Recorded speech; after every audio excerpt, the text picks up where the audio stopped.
Hey, time for your lines math industry, and we are going to take a look at the mass on a spring. So in the previous video, we've been taking a look at pendulums and also harmonic motion. But in this one, we're going to do a lot about springs. So we understand that periodic motion happens when motion that repeats in a regular cycle that goes back and forth and back and forth.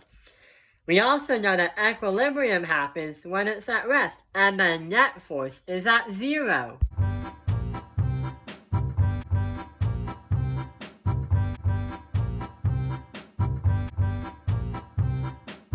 However, when the object is pulled away from its equilibrium, the net force is no longer at rest. Bubble, now it's just the two of us. Now get me to the top. I'm only doing this because you'll kill me if I don't. Yes. 3, 2, 1, go. Whee!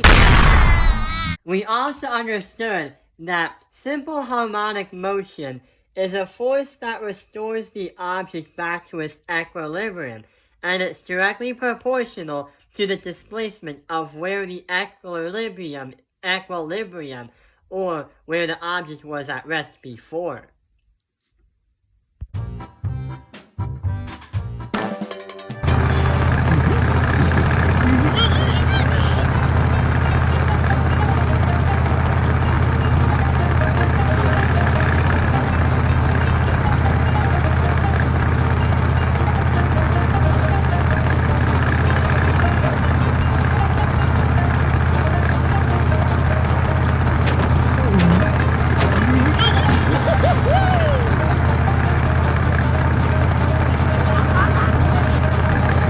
The period is the time needed for an object to complete an entire cycle, whether it's a pendulum going back and forth, or a spring compressing and extending. That is a cycle.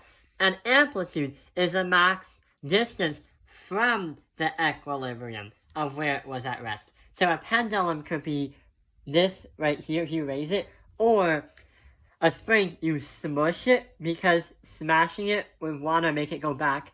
Or if it was the reverse way, you have to stretch it, but then it would come back closing together. And that's what we're going to demonstrate using a picture. A spring that is reversed, meaning you create energy by trying to stretch it and it wants to stay closed.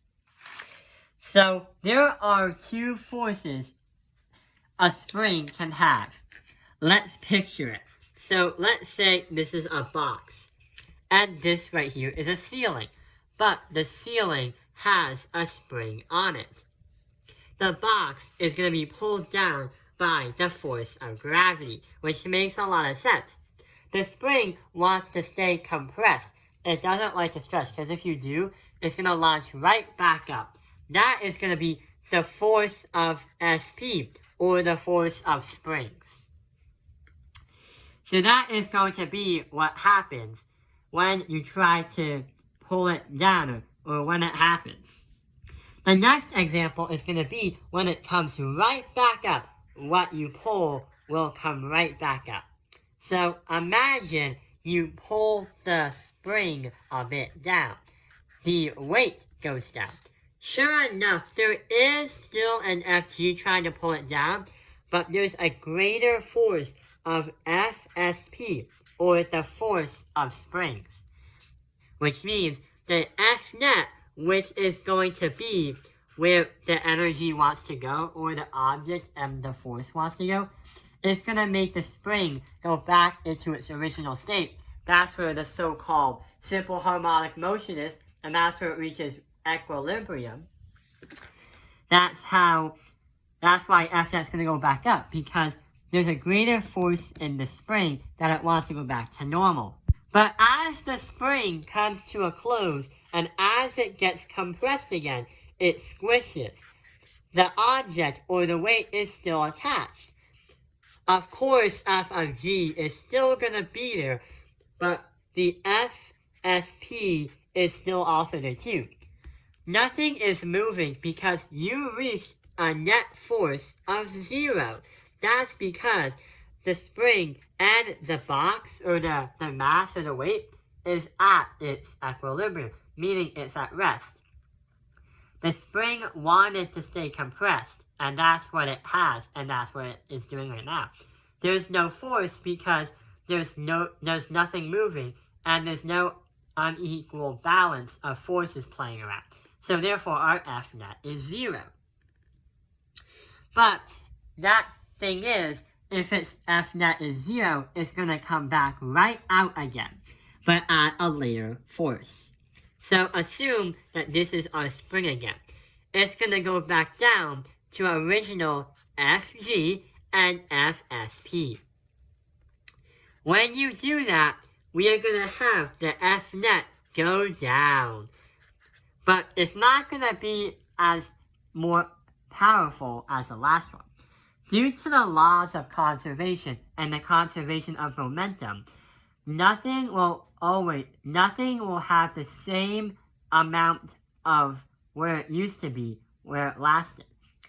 Sure enough, there is the same mechanical energy, but that energy is used also this force of gravity, causing the box to be higher than it was when it's stretched out again. Not this, like this. There's laws of conservation and the momentum being used when this happens. And this is the 4 stages of the simple harmonic motion with a compressed spring.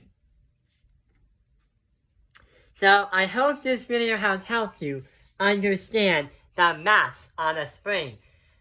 Thank you for watching Tao Penalized Math Industry. Like and subscribe.